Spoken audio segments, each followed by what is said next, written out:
Pendapat yang paling kuat pada makmum membaca Al-Fatihah atau tidak di belakang imam, yang disepakati oleh para ulama, yang saya sebutkan dulu yang disepakati ya. Yang disepakati adalah kalau sholatnya sir, tidak ngerasin suara, seperti misalnya duhur, asar, kemudian rakaat ketiga maghrib dan 2 rakaat terakhir isya, gitu kan? Ini namanya sholat sir, kecilin suara. Maka wajib makmum membaca Al-Fatihah. Wajib makmum membaca Al-Fatihah, gitu kan? Kecuali dalam keadaan ini khilaf ulama, bagaimana kalau dia baru membaca Ar-Rahmanir Rahim, Maliki Yaumiddin, imamnya Allahu Akbar ruku. Apa yang dia harus lakukan? Jumhur ulama mengatakan ikuti imam. Karena dia sudah beristihad, dia sudah baca, gitu kan? Tapi tidak selesai. Sama dengan orang masbuk, baru Allahu Akbar, imamnya kita baru baca 2 Al-Fatihah sudah ruku. Apa yang harus kita lakukan? Jumhur mengatakan ruku saja. Imam Syafi'i mengatakan tidak, harus dia baca. Nggak bisa. Dan dia boleh ketinggalan untuk mengejar Al-Fatihah sampai 3 gerakan kalau dalam mazhab Syafi'iyah, gitu kan? 3 gerakan artinya ruku, sami'allahu hamidah, sampai sujud pertama. Nah itu dia boleh tetap menyelesaikan Al-Fatihahnya lalu dia mengejar imam, karena pentingnya masalah Al-Fatihah ini. Tapi kalau sholatnya jahar, ngerasin suara, subuh 2 rakaat pertama maghrib, gitu kan, 2 rakaat pertama isya, maka ini hukumnya jumhur mengatakan tidak ada bacaan bagi makmum, kecuali imam memberikan jeda waktu. Beranjak daripada hadis yang sahih bahwasanya Nabi SAW pernah mengatakan waladdallin amin, lalu tiba-tiba sahabat di belakang berlumba-lumba baca Al-Fatihah. Jadi ada suara bergemuruh gitu, sehingga bacaan Nabi SAW, Nabi sendiri terganggu SAW, dan makmum juga tidak konsentrasi dengar bacaan ayatnya beliau. Beliau begitu salam lalu beliau mengatakan mali unazi', kenapa tadi saya diganggu dengan bacaan kalian? Kata perawi hadisnya kalau saya tidak salah Abdullah bin Umar radhiyallahu anhu berkata, mulai semenjak itu saya tidak pernah lagi membaca Al-Fatihah di belakang Nabi SAW kalau sholatnya jahar, kalau sholatnya ngerasin suara gitu. Ulama-ulama seperti Imam Syafi'i rahimahullah melihat bahwasanya orang yang membaca Al-Fatihah baik sholatnya jahar, kerasin suara atau sir, itu wajib. Beranjak daripada hadis Nabi SAW yang berbunyi tidak ada sholat bagi orang yang tidak membaca Al-Fatihah. Maka beliau tidak membedakan antara sholat berjamaah atau sholat sendiri ya. Kalau sholat sendiri mutlak harus baca ya, tidak boleh sama sekali tinggalkan Al-Fatihah, batal sholatnya kalau tinggalkan Al-Fatihah. Kalau sholat berjamaah sebagaimana saya sebutkan tadi, khilaf diantara ulama itu. Imam Syafi'i semuanya, mau sholatnya jahar atau sir, semuanya harus membaca Al-Fatihah. Allah alam, kalau kita simpulkan, kalau saya simpulkan dari pendapat-pendapat ulama ini, saya melihat kalau seandainya imamnya membaca Al-Fatihah dengan suara keras, jelas ya, kita dengar ya, kita dengar. Seperti sekarang ada mic. Lain kalau mati lampu gelap, tidak kedengaran suara atau kita terlalu jauh dari imam, itu lain. Walaupun sholat jahar tetap wajib baca Al-Fatihah tuh, karena kita tidak dengar. Karena memang Allah berfirman, umumnya ulama berpegang pada ayat ini, a'udzubillahi minasyaitonirrajim, fa idza quri'al qur'anu fastami'u lahu wa ansitu. Kalau Al-Qur'an dibacakan, dengarkan baik-baik dan ya telitilah, jelihlah. Berarti kasusnya adalah kalau dengar. Kalau dengar kita nggak boleh berkata yang lain, gitu kan? Nah, kalau imam sholat jahar, maghrib misalnya, tapi mati lampu, kita di saf ke-5 atau ke-6, ke-7 ke belakang, nggak dengar. Atau sholat di belakang perempuan, nggak dengar sama sekali. Mereka tetap baca Al-Fatihah selama tidak dengar.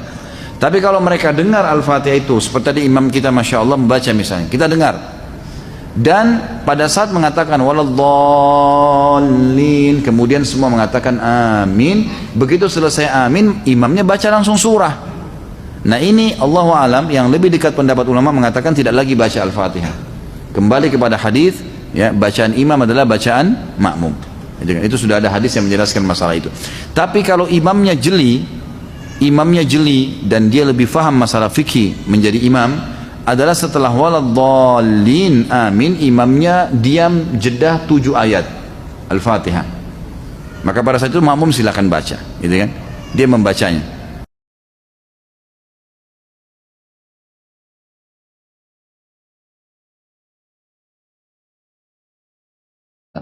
Maka apa jawaban beliau? Sabran ala Yasir fa inna mau'idakumul jannah. Sabarlah keluarganya Yasir, karena janji kalian, jawaban kalian ini adalah surga. Dan orang-orang yang merasakan siksa, gangguan, kita kasih contoh siksaan begini supaya nanti yang lain-lain ini hanya sekedar gosipan dari orang, hanya sekedar utang belum bebas, itu kecil. Lihat teman-teman kita di Palestina tuh rumahnya hancur, ya. Bagaimana keluarga mereka mati depan mata mereka. Berita terbaru kemarin ada satu bapak, istrinya sudah meninggal, empat anak perempuannya masih kecil-kecil semua, masih beda-beda setahun, ya. Dari 14 tahun sampai 10 tahun, semuanya meninggal depan mata dia. Dia dibungkus kain kafan, mati semuanya gitu kan. Tapi mereka subhanallah lalui dengan terima gitu. Mereka tetap mempertahankan wilayah mereka, mereka merasa mereka punya hak, mereka laluin. Ada satu bapak, jawabannya luar biasa gitu. Di belakang bangunan rumahnya yang sudah runtuh, di situ toko dia, di situ rumah dia dulu, keluarganya sudah meninggal semua, tinggal dia sendiri. Ditanya oleh seseorang diwawancarai, kenapa? Bagaimana caranya Anda lalui ini? Dia bilang ini takdirnya Allah. Allah sedang mendatangkan ujian ini kepada kita. Gitu. Lalu bagaimana dengan keluarga yang sudah meninggal? Mereka sudah mendahului saya ke surga. Saya juga akan menyusul. Bagaimana dengan harta kalian? Harta Anda yang sudah hancur semua ini. Rumah hancur, toko-toko hancur. Dan di Gaza sudah nggak bisa mau hidup apa. Gaza itu sekarang sudah divonis kota nggak layak huni udah. Nggak ada apa-apa, hancur semuanya. Gitu kan. Tapi dia mengatakan, bukankah Allah sudah menjanjikan rezeki buat hambanya? Tidak mungkin orang meninggal sampai semua rezekinya diberikan. Maka saya tahu rezeki saya akan datang. Tidak mungkin luput, gitu kan? Dan saya akan terus melalui kehidupan ini sampai ajal datang. Jadi orang yang sudah faham itu beda. Orang yang sudah faham, dia beda, dia bisa melaluinya. Karena sekali lagi kalau ujian sedang datang, kita nggak punya opsi lain. Kalau kita bangun sakit, atau kita lagi di jalan tiba-tiba ban mobilnya pecah, atau apalah ya, gangguan tiba-tiba datang, itu kita tidak punya opsi lain. Kecuali tadi kita menerima sebagai keputusan Allah, kemudian kita ikhtiar.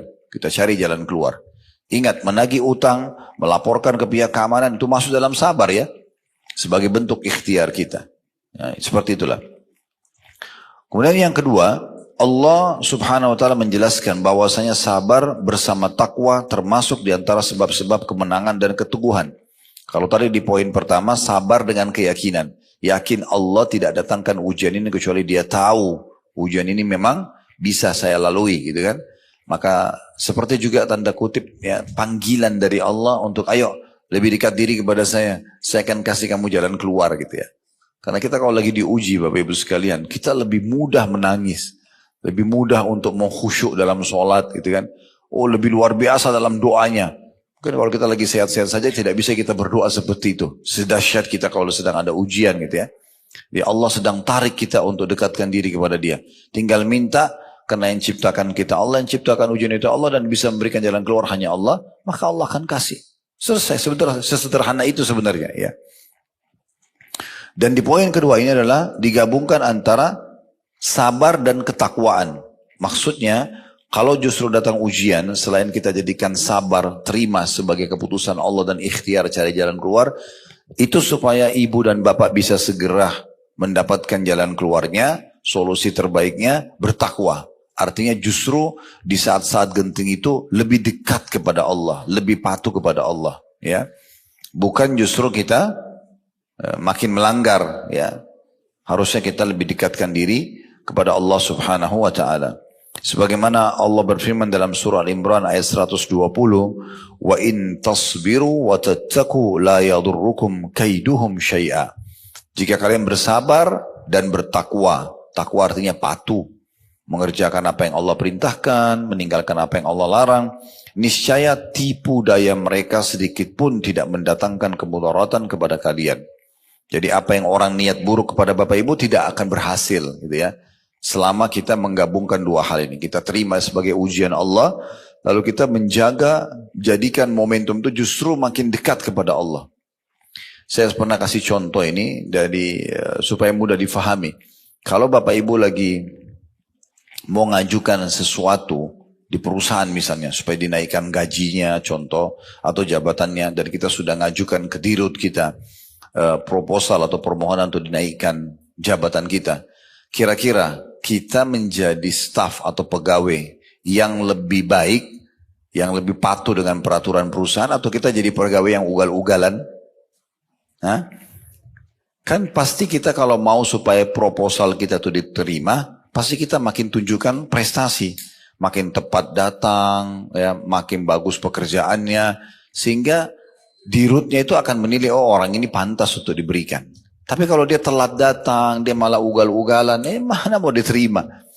Nah sebenarnya takwa itu seperti itu supaya mudah memahaminya. Jadi makin ada ujian, makin dekat kepada Allah. Makin sholat malam, makin sholat duha, makin berdoa, makin sedekah. Ya, ada salah satu jemaah kami di salah satu wilayah di Indonesia ini.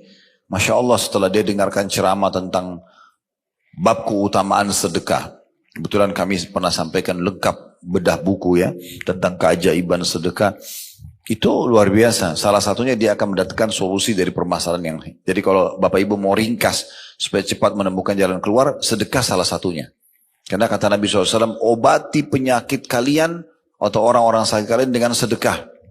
Dalam riwayat lain, penuhi dan percepat hajat kalian dengan sedekah.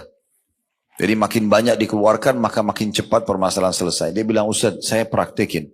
Hampir setiap ada masalah, saya tidak bisa menemukan jalan tercepat seperti sedekah. Saya bahkan seperti orang ketagihan. Ada masalah saya makin bersedekah. Belum selesai saya sedekah lebih besar lagi.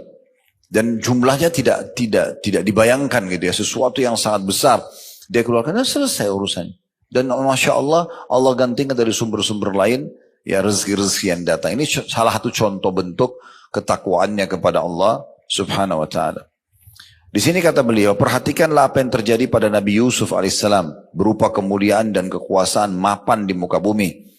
Sedangkan peristiwa yang terjadi padanya di istana Al-Aziz atau penguasa Mesir pada saat itu, semuanya dengan sebab kesabaran dan ketakwaan beliau kepada Allah subhanahu wa ta'ala. Sebagaimana Allah gambarkan dalam surah Yusuf ayat 90, innahu may yattaqi wa yasbir fa innallaha la yudhi'u ajral muhsinin. Sesungguhnya barang siapa yang bertakwa dan bersabar, maka sesungguhnya Allah tidak menyia-nyiakan pahala orang-orang yang berbuat baik. Surah Yusuf surah yang paling masyhur dalam Al-Quran karena Allah mengatakan di dalamnya ada kisah yang terbaik. Dia masih kecil, saudara kandungnya sendiri yang merasa hasad dengan dia, kenapa Nabi Yakub lebih perhatian, maka akhirnya dia dilempar di sumur dalam kondisi dia masih kecil. Dan dia terima itu sebagai sebuah keputusan. Nabi Yusuf tahu ini adalah ujian. Maka dia pun bersabar. Dengan dia bersabar sambil berdoa kepada Allah SWT. Tidak berlalu berapa lama tiba-tiba ada satu kafilah lewat. Lalu menurunkan timba atau wadah. Mereka kira ada air, ternyata berat. Waktu diangkat ada anak kecil. Dan di masa itu ada pasar perbudakan. Kelirunya kafilah ini bukan mereka cari tahu di mana keluarganya dikembalikan, enggak. Tapi mereka lebih berpikir ke uang, gitu kan. Maka mereka segera ambil dibawa ke pasar perbudakan di Mesir. Waktu itu mereka adanya di wilayah Palestina, ya. Lumayan jaraknya pada saat itu lumayan jauh. Kalau sekarang sih dekat karena Palestina sama Mesir berbatasan saja. Maka mereka pun segera bawa ke Mesir, dijual di pasar budak, buru-buru supaya laku sebelum datang keluarganya anak ini yang cari tahu. Mereka tidak tahu sebenarnya Allah punya satu ya strategi di situ untuk menyelamatkan Nabi Yusuf. Karena kalaupun dikembalikan kepada Nabi Yakub di masa itu, tetap saudaranya hasad sama dia. Maka Allah selamatkan, dibawa ke pasar di Mesir karena anaknya tampan, kelihatan anak yang terjaga, terawat anak ini. Di pasar budak biasanya budak itu tidak terawat segala macam. Maka ada satu orang yang terhormat di Mesir membeli dia.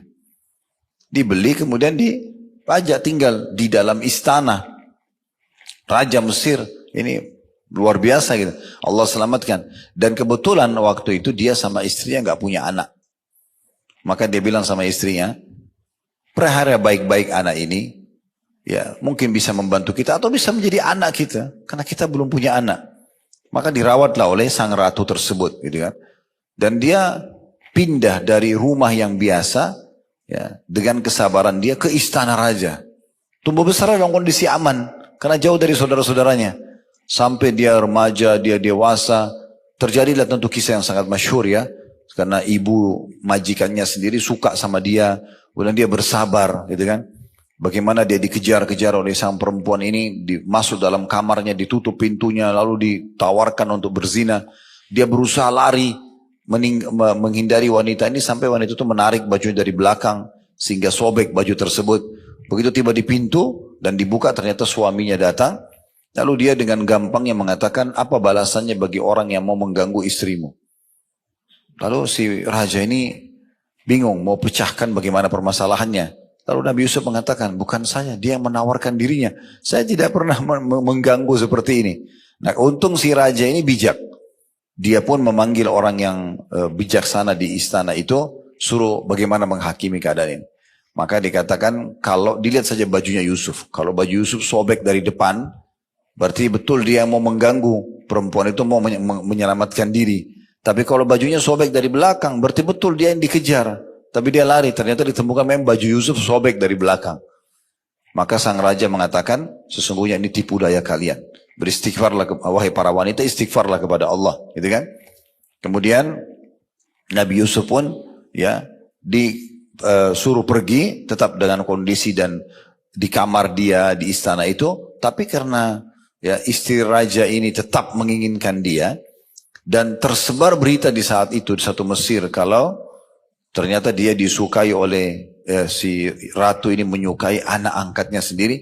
Baru mereka mulai bicara lah para perempuan ini. Sepertinya ada masalah ini secara kejiwaan nih.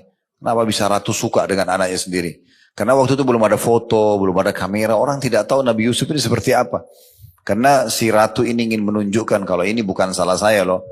Yusuf ini terlalu tampan gitu. Maka bisa menggoda. Akhirnya dia undang semuanya, istri-istri pejabat pada saat itu di istananya, kemudian disiapin buah sama pisau. Lalu setelah mereka duduk semuanya menunggu hidangan, Yusuf disuruh keluar. Lewat aja depan ibu-ibu tersebut, mereka karena tampannya sampai potong tangannya sendiri. Ya. Tentu mungkin tidak masuk di akal kita kalau sekarang. Tapi perlu Bapak Ibu tahu, memang Nabi SAW mengatakan sungguhnya Yusuf diberikan setengah ketampanan dunia.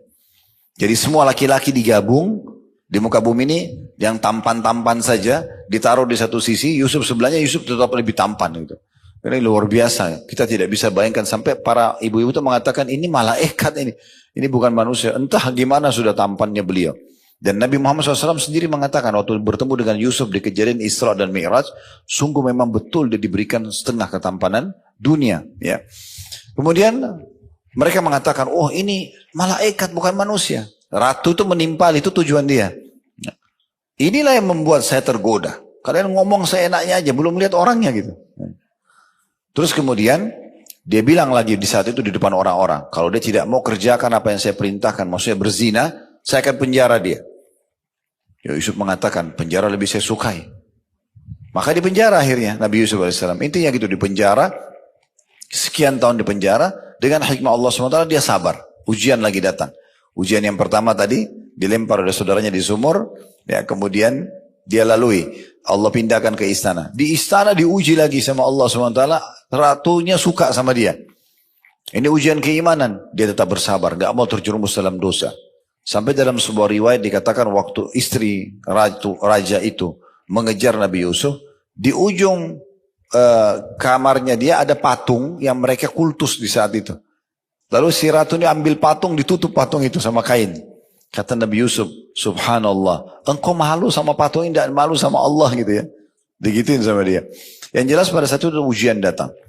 Allah tetap dia bersabar, tetap dia beribadah di penjarahnya. Akhirnya Allah SWT muliakan. Rajanya mimpi melihat, ya mimpi ada sapi sehat, memakan sapi yang kurus ya. Dan beberapa macam jenis mimpinya pada saat itu. Lalu ditanya pada para pemusyawarah penasihat, tidak ada yang bisa. Lalu mereka isyaratkan kepada Yusuf, karena sebelumnya ada dua orang yang datang ke penjara menanyakan tentang takwil mimpi. Nabi Yusuf terkenal sebagai orang soleh di penjara dan bisa menakwilkan mimpi. Maka ada dua orang yang datang menceritakan mimpinya dan berhasil seperti apa yang Nabi Yusuf takwilkan. Maka waktu terjadi raja mimpi, diingatkanlah ya, kalau ada seseorang yang di penjara, Yusuf itu pintar bisa menakwilkan mimpi. Raja bilang, coba tanyakan tentang mimpi saya. Ditakwilkanlah mimpinya. Setelah itu raja mengatakan, datangkan kepada saya. Saya ingin dia menjadi penasihat saya khusus gitu. Nah, ini juga anak angkatnya gitu. Maka dikatakan pada saat itu, coba tanya dulu, sebelum saya mau diangkat, kasih jabatan apapun, bagaimana keadaan para wanita yang memotong tangan-tangan mereka itu. Karena isunya Nabi Yusuf yang mau mengganggu mereka. Maka semuanya perempuan itu memberikan kesaksian, kami tidak pernah mengetahui hal-hal yang buruk. Yusuf cuma lewat, dia tidak potong tangan kami, dia tidak apa. Kami yang salah sendiri. Nah di saat itu ratu baru mengatakan, sekarang kebenaran harus disampaikan. Kalau memang saya dulu yang tawarkan diri saya dan dia termasuk orang jujur. Dia tidak mau memang melakukan. Maka setelah itu, karena dia bersabar, tetap bertakwa. Ini kan takwa ya. Dia tetap jaga kontrol dirinya walaupun dia dimasuk penjara. Walaupun ada karena kalau di secara akal-akal saya, kalau dia iyakan si ratu kemarin, hidupnya enak. Udah dia bisa biologis, walaupun haram zina, kemudian juga dia bisa dapat tinggal di istana, pasti perempuan ratu itu akan bela dia. Tapi dia tinggalkan karena itu haram. Itu namanya bertakwa. Mengerjakan perintah, meninggalkan larangan. Maka akhirnya Allah muliakan dia. Lalu raja memanggilnya dan dikatakan dia diberikan jabatan. Itu Nabi Yusuf menjadi orang yang punya jabatan tinggi di kerajaan tersebut. Sampai akhirnya beliau wafat di istana itu tentunya. Nah ini contoh saja bagaimana penyatuan antara ketakwaan dengan kesabarannya. Yang ketiga, bahwasanya Allah Subhanahu wa taala telah mengabarkan tentang dilipat gandakannya pahala-pahala orang yang bersabar dan bahwasanya mereka akan diberi balasan dengan pahala yang lebih baik daripada amal-amal mereka. Sebagaimana Allah sebutkan dalam surah An-Nahl ayat 96, وَلَنَجْزِيَنَّ الَّذِينَ صَبَرُوا أَجْرَهُمْ بِأَحْسَنِ مَا كَانُوا يَعْمَلُونَ. Dan kami benar-benar akan memberi balasan kepada orang-orang yang bersabar dengan pahala yang lebih baik daripada apa yang telah mereka kerjakan. Maksudnya di sini bisa mendapatkan dua hal. Pahala melimpah dari sabarnya dan juga amal apapun yang dia kerjakan karena dalam ujian maka akan dilipat gandakan pahalanya. Akan dilipat gandakan pahalanya ya. Jadi beda pahala orang yang beribadah di saat sedang ada ujian sehingga dia melaluinya dengan sabar dengan orang yang sedang tidak diuji ya. Intinya makin berat sebuah ujian dan kita tetap beribadah maka makin besar pahalanya. Makanya kata Nabi SAW, inna idhamal ajri ma'idhamil bala. Sesungguhnya besarnya kadar pahala sesuai dengan besarnya kadar ujian itu datang. Tidak mungkin sama orang yang sholat subuh di Indonesia, misalnya rumahnya dekat masjid ini, jalan kaki, dengan orang yang di Rusia sekarang misalnya musim dingin, dinginnya -5, -10, tapi tetap ke masjid. Saya teman-teman kita muslim, Masya Allah di Rusia itu lagi salju, penuh semuanya. Mereka tetap sujud di salju itu. Ya. Mereka tetap sholat subuh dingin sekali. Itu beda pahalanya, karena ujiannya lebih berat gitu ya.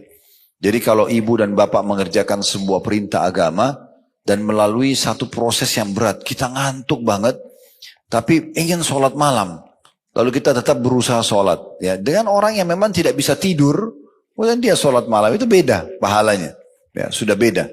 Begitu juga dengan ujian sama, orang yang ringan beda pahalanya dengan orang yang sedang, ujiannya orang yang berat, itu beda semua. Akan ada sesuai dengan kadar ujian itu datang.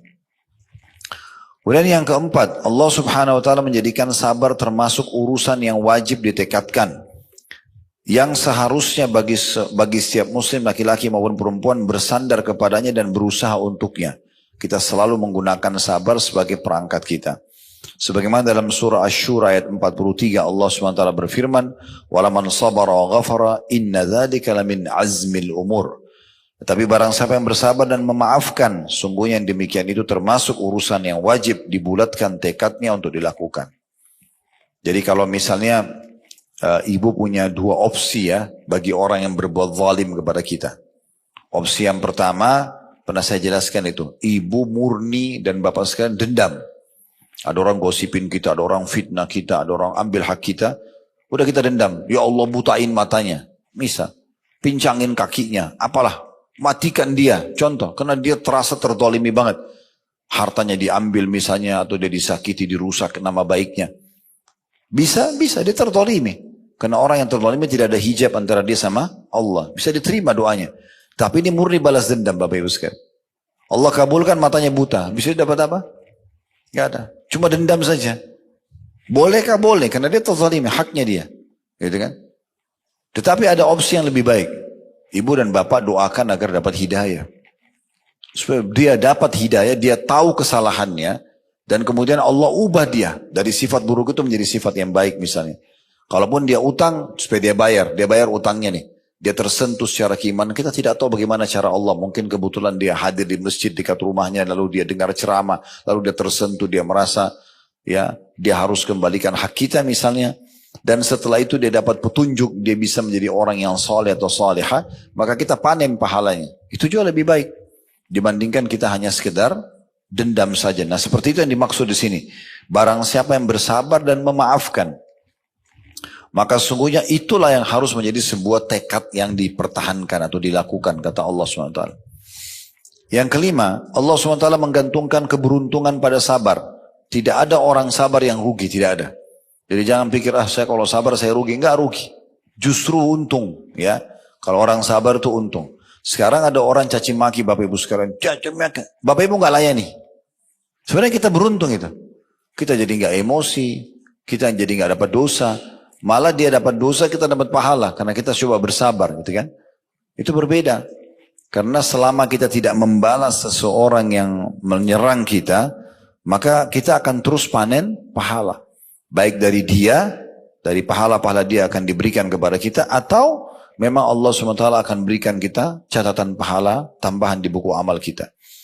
Allah SWT memastikan bahwasanya keberuntungan, kemenangan pasti didapatkan dengan kesabaran. Dalam surah Al-Imran ayat 200, Ya ayyuhalladzina amanu sabiru wasabiru warabitu wattaqullaha la'allakum tuflihun. Ini ayat terakhir dalam surah Al-Imran, karena Al-Imran surah nomor 3 itu 200 ayat. Nah, ini ayat ke-200-nya. Wahai orang-orang yang beriman, bersabarlah kalian. Terus Allah bilang lagi apa? Dan kuatkan kesabaran kalian. Jangan cuma sabar sekali. Jangan cuma sabar sehari. Atau sabar di awal saja, pertengahan lalu kendor. Tidak, kuatkan sabar itu sampai selesai permasalahannya.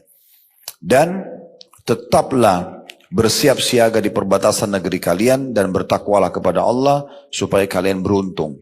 Mana beruntung diberikan kemenangan, ya.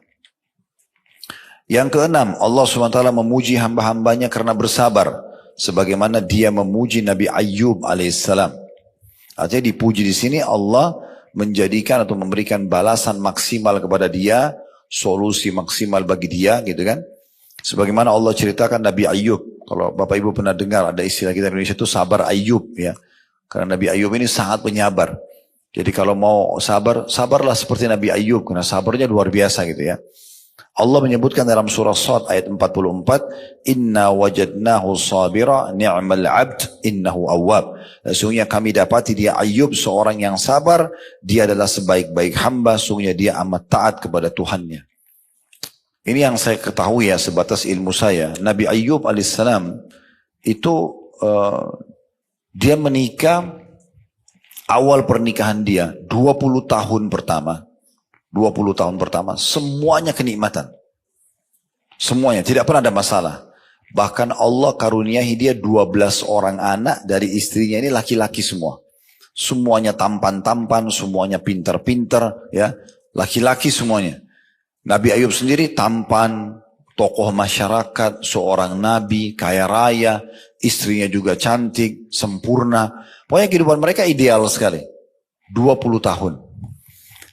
Tahun atau hari pertama tahun 21, Allah Subhanahu wa taala datangkan ujiannya dalam 3 hari Bapak Ibu sekalian.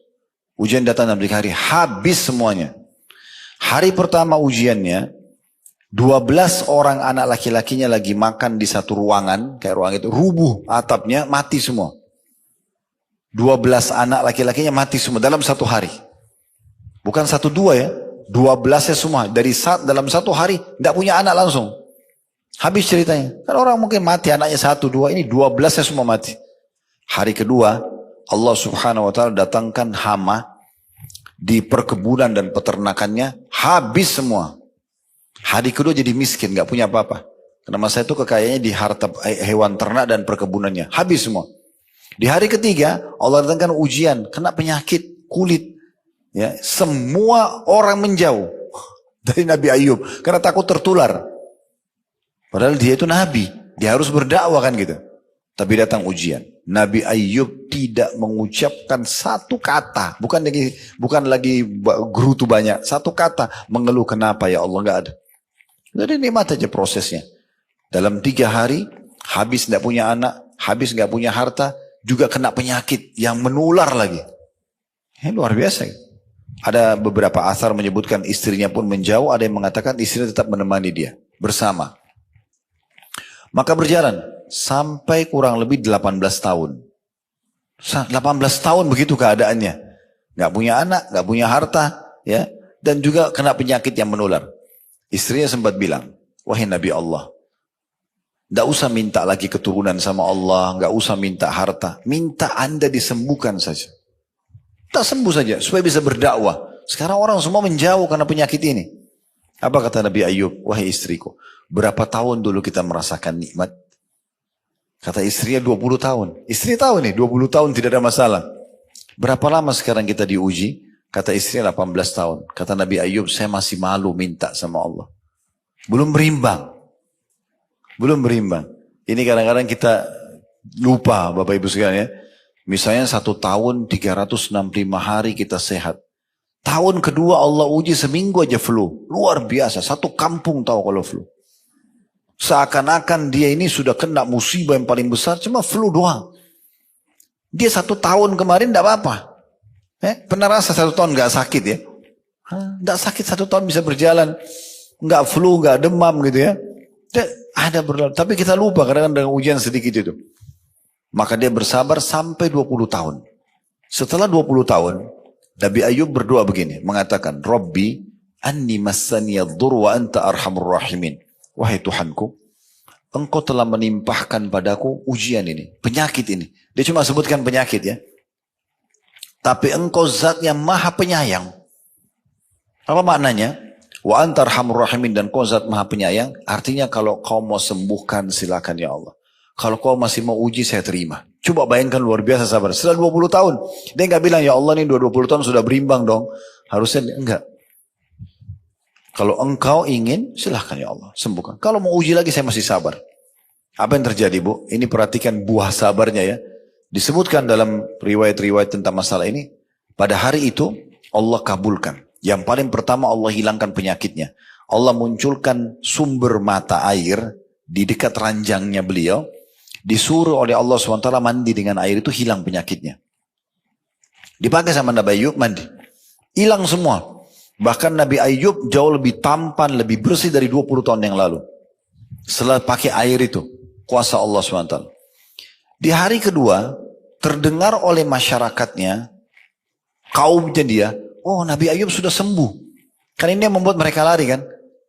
Akhirnya mereka semua datang, mereka bawa hadiah. Ada yang bawa sapi, ada yang bawa unta, ada yang bawa domba, ada yang hadiahkan, wakafkan kebunnya. Dalam 1 hari, harta Nabi Ayub kembali 2 kali lipat dari yang 20 tahun lalu. Tidak kerja, dikasih orang. Gampangnya Allah kembalikan. 1 hari, Allah kasih 2 kali lipat, cuma pemberian orang. Dan tidak kerja. Di hari ketiga, istrinya diinformasikan hamil. Dan setelah itu melahirkan 24 anak laki-laki. Ya. Coba bahas ya kisahnya Nabi Ayub. Ya. Allah berikan kekuatan, Allah berikan kesuburan, melahirkan 24 anak. Ya, karena Allah mengatakan kami balas Ayub itu dengan kami lipat gandakan. Hartanya, kesehatannya, keturunannya. Didobelkan semua sama Allah. Jadi akhir daripada kesabaran itu ada sesuatu yang manis di situ. Cuma kita sabar nggak sih gitu? Kita sabar nggak melaluinya? Nah seperti itu. Orang kan kalau mau ujian kita dulu waktu masih SD, SMP, SMA mau naik kelas, kan harus ujian belajar ya. Tapi buahnya apa? Kalau kita belajar ranking 1 misalnya, oh itu luar biasa bahagianya. Orang tua juga bangganya karena ditulis angkanya dengan pulpen warna hitam gitu ya. Kalau di tahun 90-an dulu, 80-an begitu dulu ya. Kalau sekarang saya tidak tahu sudah seperti apa. Jadi gitu. Dibandingkan ditulis angka merah, malu ngeliatin raportnya sama orang tuanya gitu ya. Jadi memang ujung ujian itu ada sesuatu yang menunggu kita. Tinggal kita mau melalui proses. Enaknya itu sebagai seorang muslim Bapak Ibu sekalian, kita sudah dapat bocorannya. Bocoran sudah ada ini. Dari awal siapa yang manusia diciptakan, lalu prosesi nabi-nabi datang, kitab-kitab turun, kaum yang beriman selamat, kaum yang kafir begini. Selama kita hidup, panduan hidup kita apa? Mana makanan, mana minuman, mana pergaulan, mana pendapatan yang boleh, tidak boleh. Dan akhir semua ini, nanti kau akan mati ya, Mati itu masuk ke alam barzah kuburan. Kuburan itu taman dari taman surga kalau beriman, atau lubang dari lubang neraka kalau orang kafir. Kemudian akan ada kebangkitan, ditimbang amal hari kiamat. Yang lolos masuk surga. Surga itu begini loh, dirincikan tanahnya, pintu gerbangnya, pohon-pohonnya, bidadari dan bidadaranya, istanahnya, pakaiannya, buah-buahannya, semua rinci. Ya, dirincikan dengan banyak ayat. Ini kalau Bapak Ibu mau kembali di playlist YouTube kami, ada bedah buku Rasulullah SAW cerita tentang surga dan neraka. 30 bab saya bahas tentang surga. Kemarin waktu kami haji, karena lumayan 20-an hari kurang lebih, saya bedah buku ini sampai habis juga untuk jemaah haji. Dan kita sempat online. Saya ulangi kembali 30 bab tentang surga itu, dari pintu gerbangnya, istanahnya, tanahnya, kebun-kebunnya, dipan-dipannya, permadaninya, pakaiannya. Wah, luar biasa udah. Susah sekali digambarkan gitu indahnya gitu ya. Begitu juga dengan neraka. Diceritakan di buku itu sekitar 33 bab. Semua juga sudah kita rincikan. Jadi memang ada balasan yang sangat besar yang Allah Subhanahu wa taala janjikan, tinggal kita ikuti dengan keyakinan ya, bahwasanya memang di ujung setiap ujian itu akan ada sesuatu yang besar. Kemudian 2 poin yang terakhir yang disebutkan ini, poin 7 dan ke poin 8, tentang sabar di dalam Al-Quran ya. Yang ketujuh, Allah Subhanahu wa taala mengabarkan bahwa para malaikatnya akan masuk ke dalam surga, lalu mereka akan mengucapkan salam kepada orang-orang mukmin di dalam surga karena kesabaran mereka. Allah Subhanahu wa taala berfirman, nanti insyaallah, dan saya berharap Allah Subhanahu wa taala betul-betul memberikan kepada kita, dan kita penuh keyakinan Allah akan kabulkan doa itu ya. Semoga Allah menyatukan kita di surga firdausnya tanpa hisab, mana disatukan dalam majlis ilmu kita ini tentunya. Allahumma amin. Dan kita akan saksikan firman Allah ini. Nanti kalau kita sudah masuk ke istana kita di surga, Bapak Ibu sekalian, malaikat akan datang dan mengucapkan ini pada kita. Itu semua karena kesabaran kita. Nanti akan kita jelaskan setelah baca ayat ini, sabar dalam 3 hal ya. Allah berfirman dalam surah Ar-Ra'd ayat 23-24, wal malaikatu yadkhuluna alaihim min kulli bab salamun alaikum bima sabartum fa ni'ma uqbad dar. Yang artinya, dan malaikat-malaikat masuk ke tempat-tempat mereka dari semua pintu, ya maksudnya pintu-pintu surga, sambil mengucapkan selamat atas kalian karena kesabaran kalian. Maka alangkah baiknya tempat kesudahan itu. Maksudnya apa? Surga tempatnya orang-orang yang sabar. Nah, sabar ini dalam 3 hal tadi saya bilang, saya mau sampaikan. Ini pernah kita singgung, tapi saya ingatkan kembali. Yang pertama, Bapak Ibu harus sabar dalam mengerjakan ketaatan. Nah, duduk di majelis ilmu begini butuh sabar. Duduk, dengarin, renungin ya.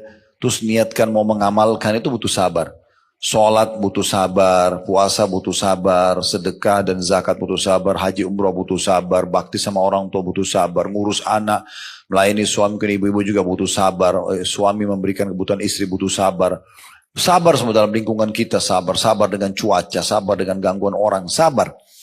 Maka kita sabar yang pertama dalam mengerjakan ketaatan dulu. Untuk mengerjakan ibadah butuh kesabaran. Memang berat, tapi di beberapa keadaan, tapi kita sabari. Yang kedua, sabar dalam meninggalkan dosa.